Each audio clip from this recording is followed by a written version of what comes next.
Hey guys, welcome back to my channel. It's me, Monet, and I am back with another video with another surrogacy update.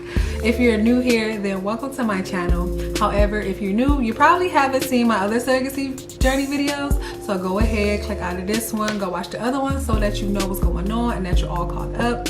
But again, if you are here and you have seen my other videos, thank you for tuning in. If you've seen the last video, then you know that I had just got matched with a parent, and the next step was to have my medical screening. So I did fly out to LA August 10th. I stayed the night and my appointment was August 11th. So I'm going to share some pictures and videos with you guys of the journey of, you know, my flight and getting there and different things like that. After the pictures and videos, I will come back and I will just talk about everything that happened, give an overview, answer some questions that have been asked of me, and just go over everything. So I'm so excited to share this journey with you guys and share this experience. Again, if you have any questions at the end of the video, feel free to comment, like, subscribe, hit that bell so that when I upload the next update, you guys know what's going on. So stay tuned because we about to get into what happened over the past couple days of my surrogacy journey.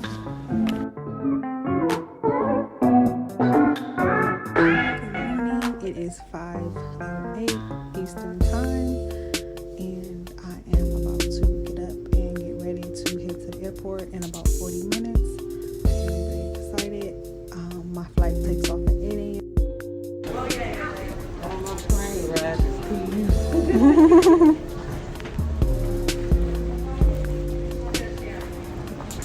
Hey, me and Mama on our way to LA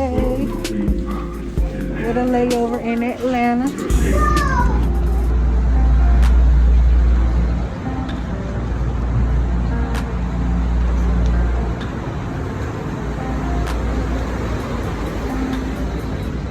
Good morning. Thank you.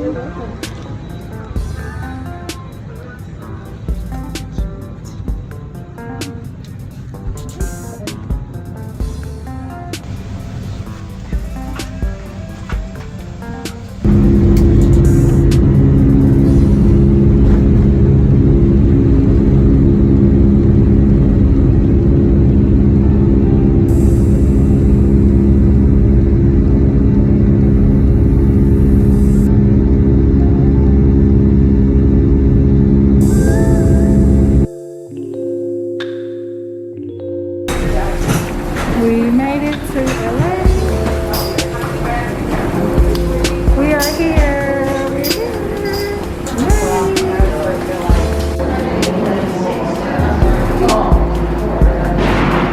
Destination Hampton, Cardio 2, Destination Hampton, Cardio 2. Please come to the gate 2440 to see me.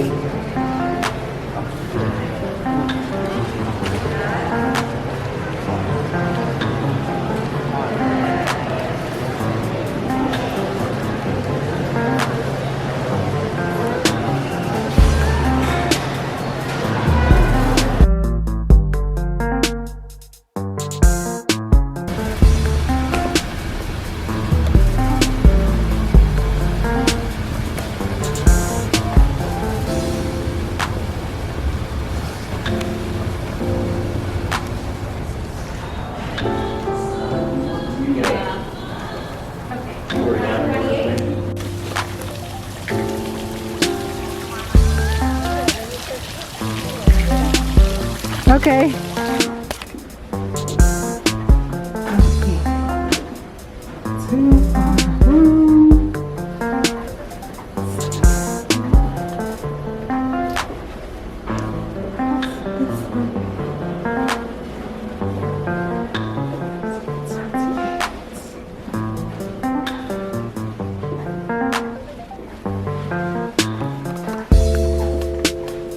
We are here.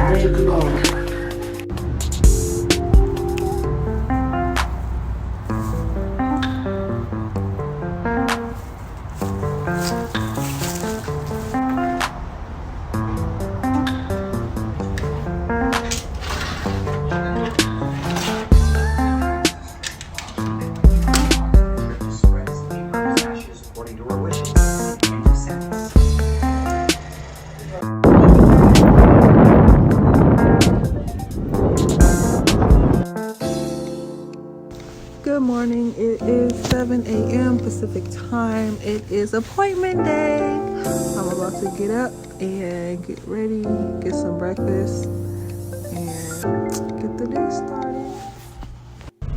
In the Uber on our way to the clinic.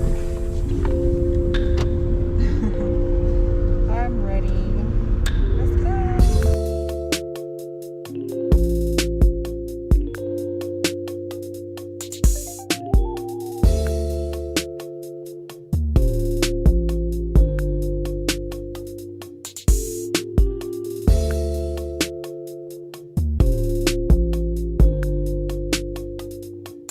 We are here at the fertility clinic. About to have my appointment, guys.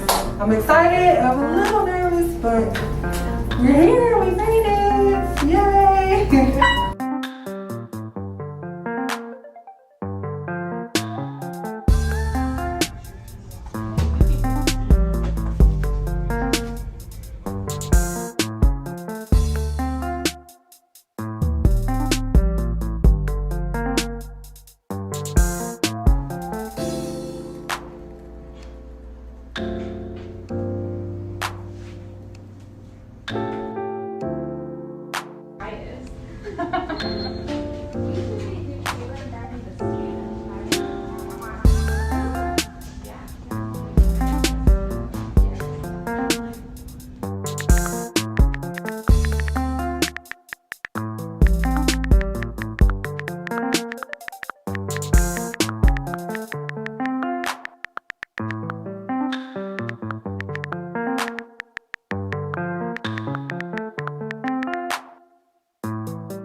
you.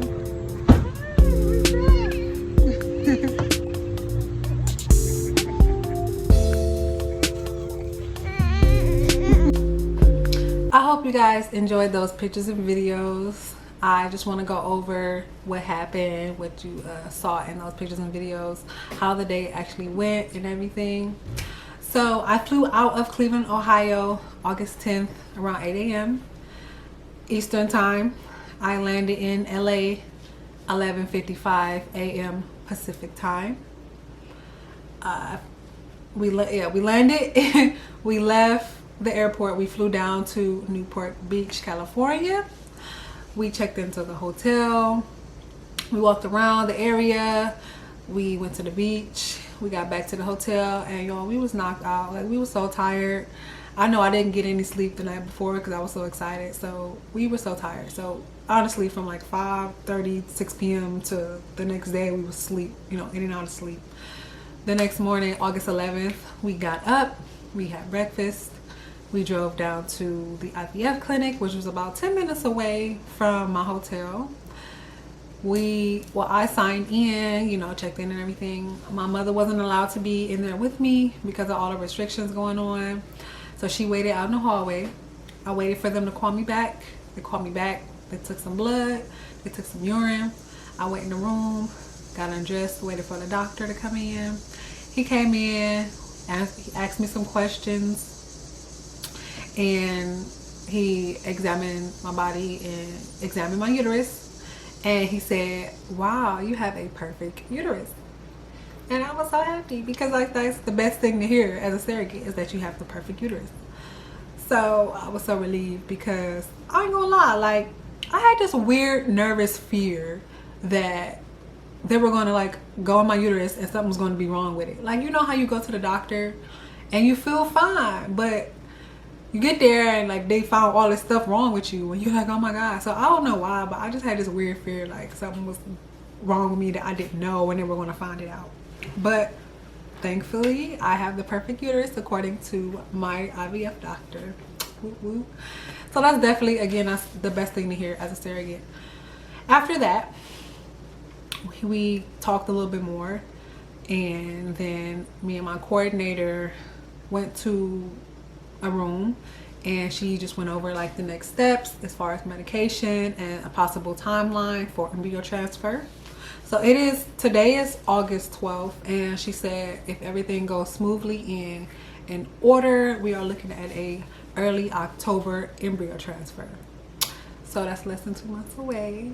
So I'm excited, y'all. I'm so excited.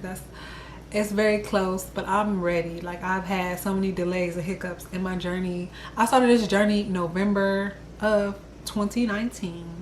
So October 2020, that's almost a year from the moment I signed up to the moment of getting pregnant. So some people's journeys are longer, some people's are shorter. Everybody's journey is different, but this is mine and I own it. So again, yeah, I'm so excited. After we left the clinic, me and my mom checked out of the hotel. We drove back to the airport to LA, and we just sat and waited for our flight. And I got back home, everybody's like, wow, that was fast, like you back already. But mind you, I went to LA for a doctor's appointment, so I wasn't on vacation. Like, I went for a doctor's appointment. I had a little time to explore if I wanted to, but honestly, with everything going on, I just wanted to just stay in a hotel, chill, go to my appointment, and go back home. Like, I wasn't pressed about exploring and sightseeing and all that. I mean, that was my first time in California, but I wasn't pressed to do nothing because there's not much to do with the pandemic. So, but I will go back for embryo transfer, and maybe, hopefully, Corona has either blown over or got to a point where it's safe to explore. So that's that. I do also want to take the time to answer some questions that were asked of me. One of the questions was, will you see the father while you're out there? So again, I am caring for a single man. He does live, well, he works in Dubai. He lives in London. He's going to raise the baby in London. If he wanted to, he could have flown out here and been a part of my medical screening, or he could be a part of the embryo transfer. But realistically, with the travel bans going on, and it's not necessarily that he be there for it. Honestly, I'm assuming I probably won't see him in person until he comes to get the baby, because I will have birth here in Cleveland, Ohio, and he'll come here to get the baby.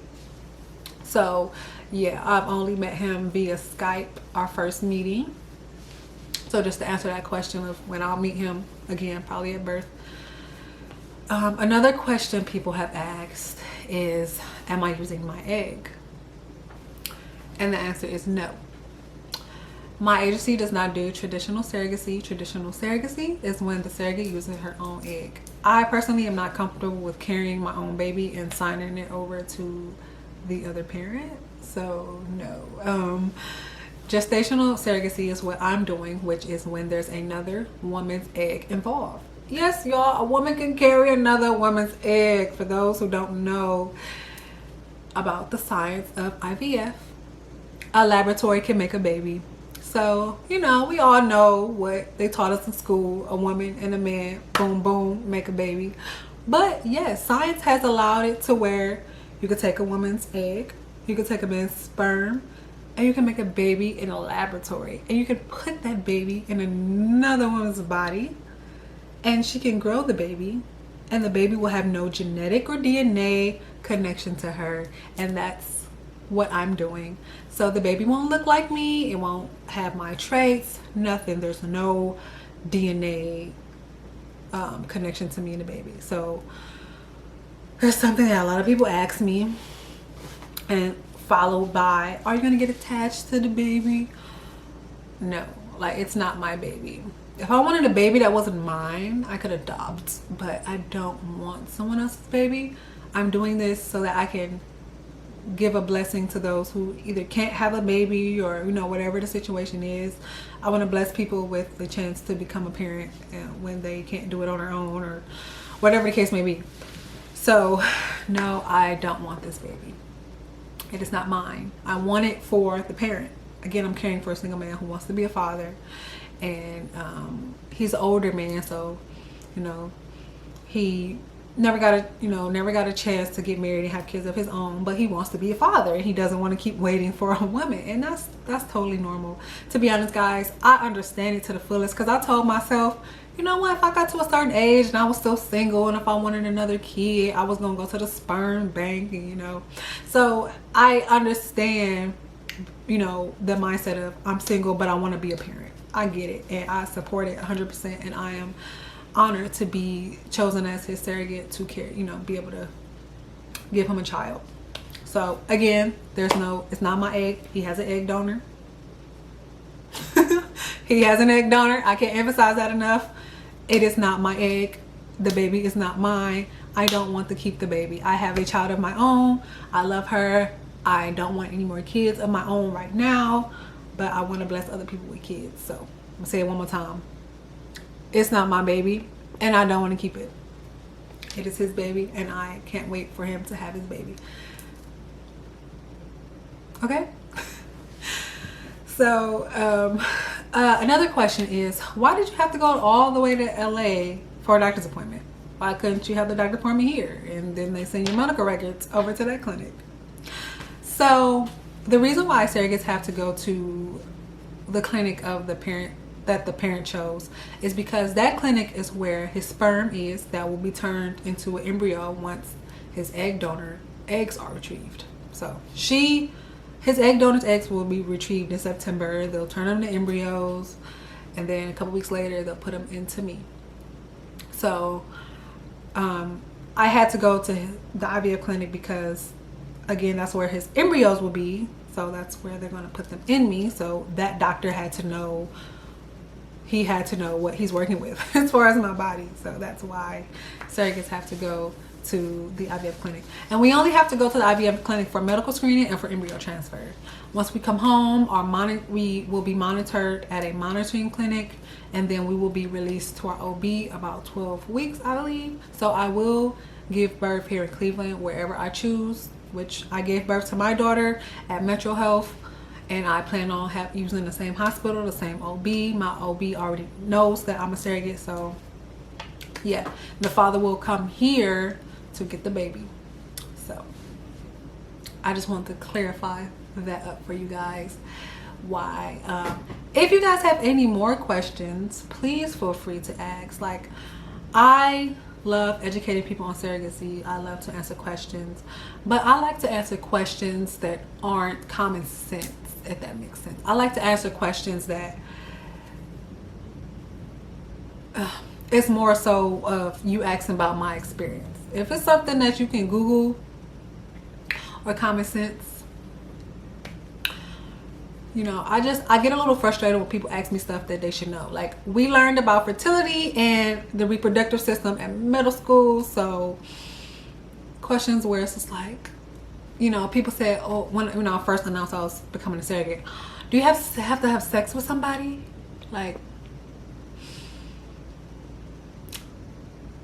I don't even think if I was somebody and one of my social media friends said, yeah, I'm a surrogate, that I would ask that. I just feel like that's a stupid question. I don't really like to say, call questions stupid, but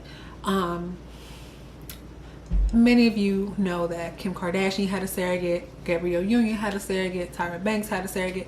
So, I mean, for the most part, we all know, like, surrogates don't have to have sex with anybody.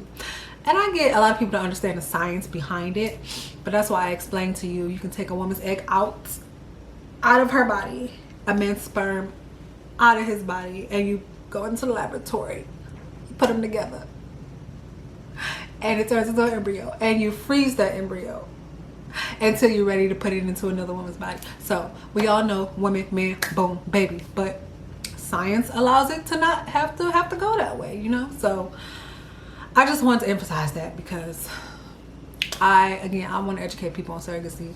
So whether you want to be a surrogate, know somebody who needs a surrogate, or somebody else who wants to be a surrogate, like, I just want to educate everybody on surrogacy because it's something I'm passionate about, and it's something that, again, it's not common in my community. So like where I'm from, I honestly don't know anybody who else is a surrogate. When I got into surrogacy and I tried to look for other people who are surrogates. I didn't see a lot of people like me. By me, I mean African American women. So I definitely want to be a role model or a leader in surrogacy for African American women. So when the next black girl say I want to be a surrogate, they can type it in on YouTube and Google, find my videos, and say, okay, you know. So if you're coming across this and you're starting your journey, please ask me anything. I'm an open book. I would message like girls that would share their journey on YouTube. I would blow them up like, oh my God, what is this, when I was first started. And some of them did not respond, some of them did. So I'm definitely not stuck up or anything. I'm an open book, y'all. You can ask me anything and I'm gonna answer to the best of my ability. But yeah, guys, if you have any more questions, again, feel free to ask me. You can follow my surrogacy Instagram. I made an Instagram solely for my surrogacy journey. It is Surrogate Monet. I will put the link in the description. You guys, please subscribe, please like, please comment, please let me know what you think. I will update you guys every chance I get with each step. So what's the next step, you may ask? Well, the next step is contracts. So right now the father is going back and forth with his lawyer about things he wanted in a contract. My lawyer will reach out to me. Okay, we have a draft. I'll go over it. If I like it, okay, cool, that's cool, sign it. If there are things I want to adjust. So honestly, I know I said we're looking at an October embryo transfer, but again, that's based on the contract. So contracts could take a long time if we keep nitpicking at it. Like they keep sending it to me and it's like I don't like that, I don't like this, different things, I want to adjust this, and I send it back and I gotta reprint it and so contracts could go back and forth for a while, or it could not, and we could just sign. So if contracts take a while, then that date will probably be pushed back a little bit. So hopefully the first draft is cool, I'm cool with it. But if not, you know, I will let you guys know. And then of course, after contracts are signed, I will start my medication. I will be on medications, I believe, 4 weeks before transfer. And then I will have transfer, guys. So whether it's the beginning of October, middle of October, end of October, beginning of November, again, we're just hoping for the best. We're hoping for a successful transfer. I'm so excited, guys. I'm so excited. That's something I want to do for a long time. So yeah. Hope to see you guys in the next video. Peter Pan, that's what they call me. I promise that you'll never be lonely. Peter Pan, that's what they call me. I promise that you'll never be lonely.